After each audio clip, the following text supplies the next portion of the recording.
إننا اليوم أيتها الأخوات والإخوة أمام هجوم وحشي وتطهير عرقي وتهجير قسري وعدوان همجي للكيان الصهيوني المتغطرس.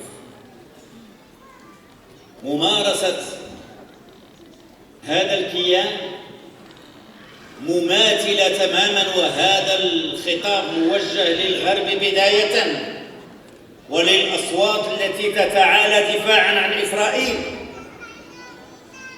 هذه الممارسات مماثلة تماما في طبيعتها وفظاعتها لجرائم الفاشية والنازية. إننا اليوم أمام مأساة إنسانية مرعبة بكل المقاييس. أصبحت كل الكلمات عاجزة عن وصفها، وصارت العيون كما قلت عاجزة عن متابعة فظاعاتها. فنحن أمام مشاهد مفجعة في كل لحظة على مرأى ومسمع الجميع. عنوانها القتل والدمار والظلام، والمستشفيات والمدارس التي تحولت إلى مقابر جماعية. وأمام مشاهد لآلاف الشهداء أغلبهم من الرضع والأطفال والنساء والشيوخ والأبرياء. لم يترك الاحتلال المجرم الفرصة حتى لدفنهم. وشهداء آخرون تسرق جثامينهم بما يؤشر على إقدام الكيان الصهيوني على إقامة مقابر جماعية. ألم أقل لكم أننا أمام تصرفات نازية وفاشية؟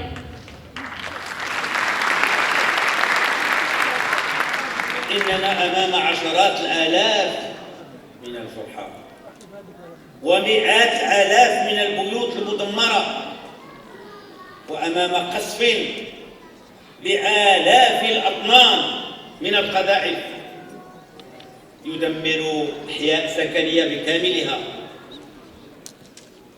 ويهدم البيوت فوق رؤوس ساكنيها من المدنيين الأبرياء، ويدمر المستشفيات والمدارس وأماكن العبادة من مساجد وكنائس، كما يدمر أي شيء كان ينبض بالحياة، بما في ذلك تحطيم البنيات التحتية وتجريف الطرق.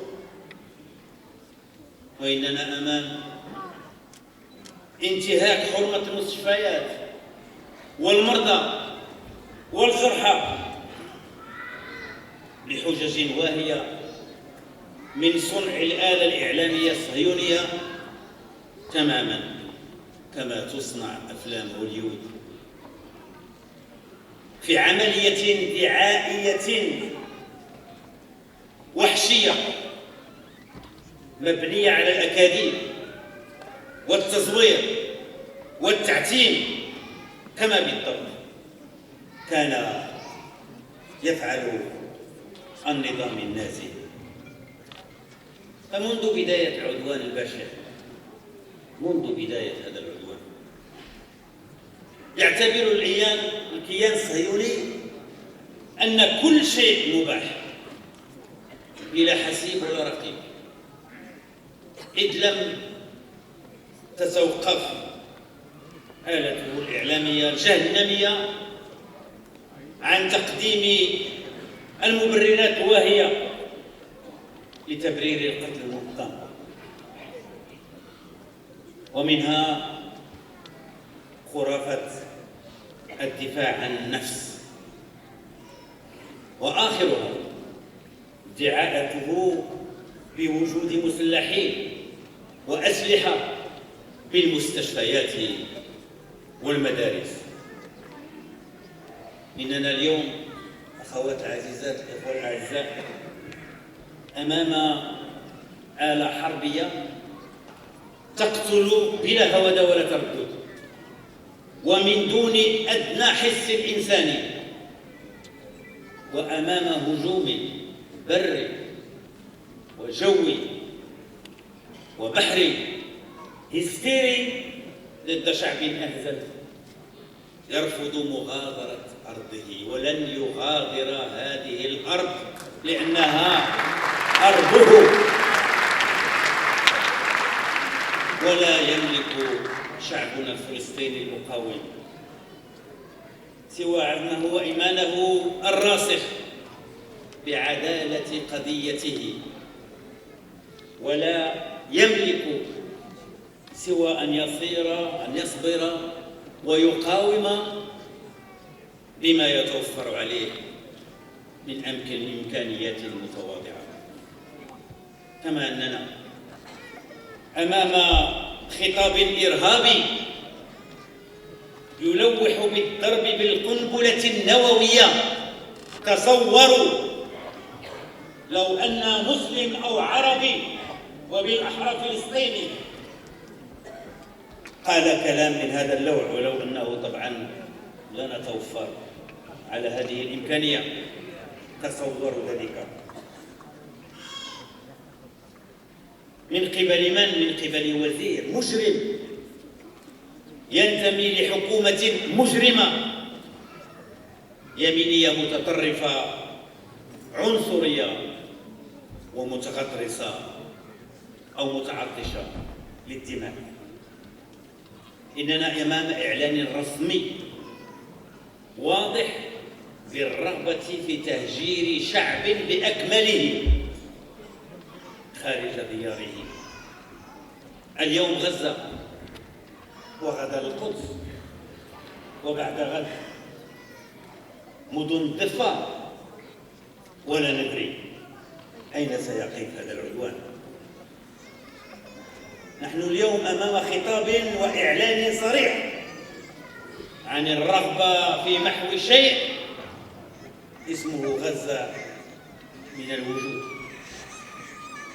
بكلمة واضحة.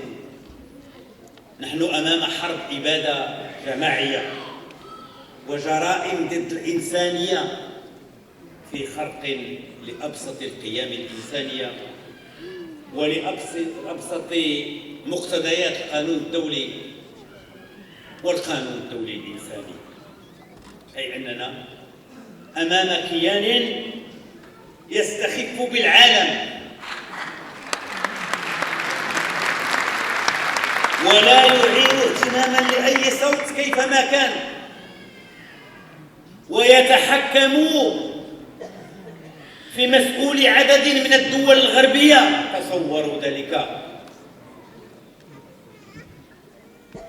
على أننا نحيي من داخل هذه الدول الغربية شعوبها الرافضة لهذه المهزلة. ما يحدث اليوم بغزة وبجنين هو بتعبير صريح ممارسة لإرهاب الدولة بمعنى الكلمة، ويعتبر نفسه فوق كل القواعد مهما كان مصدرها أو طبيعتها. إننا أمام مجرمي حرب لا يمكن للعالم أن يتجاهل آجلا أو عاجلا إخضاعهم للمساءلة القانونية وجعلهم يمثلون أمام القضاء الجنائي الدولي. أوقفوا المجازر، افتحوا المعابر.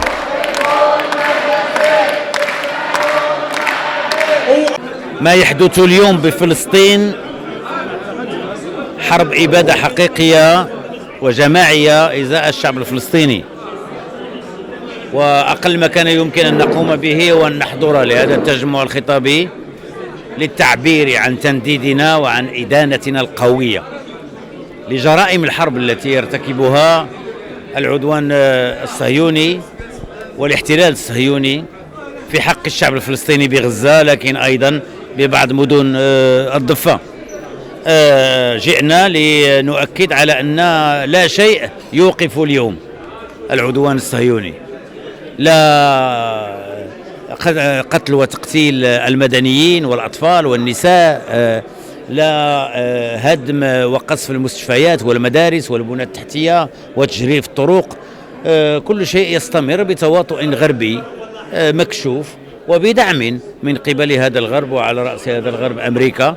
ولذلك كان لزاما علينا أن نرفع صوتنا عاليا وأن نقول كفى.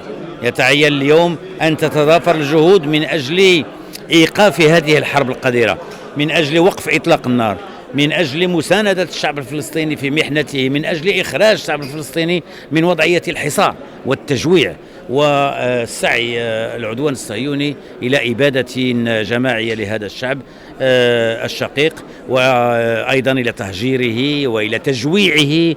وكل ذلك علينا اليوم أن نأخذه بعين الاعتبار في سعينا نحو الرفع من مستوى التضامن الذي يتعين أن نعرب عنه من أجل الوقوف إلى الشعب الفلسطيني الذي يوجد أو يعيش أحلك اللحظات التي عاشها في مساره.